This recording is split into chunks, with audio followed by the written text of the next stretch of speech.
Sa may buhol ba yun? Ay, sa Bohol. Yun, kawawa sila doon. Napanood sila kagabi ba?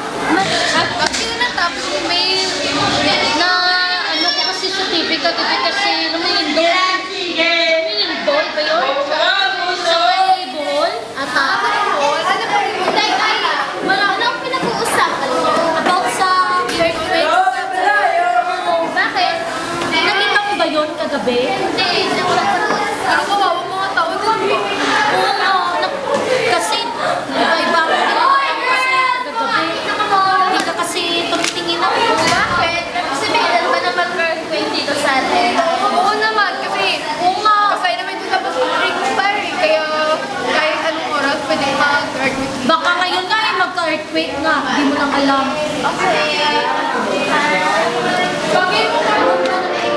Uy! Uy! Ano na kayo?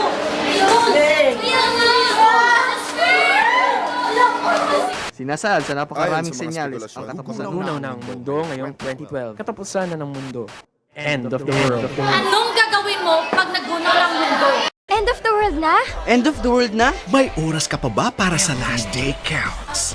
Mag-end of the world na! Ano daw sabi? Di ba? Ano?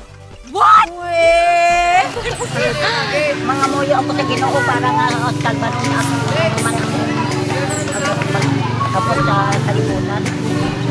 Tapos hindi ako magulang sa iya. Migras na hindi ako para ng gabon sa iya.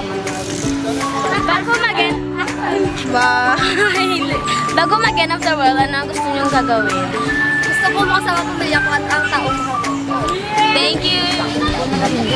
Uy, yun nanay! Hindi mawasnak.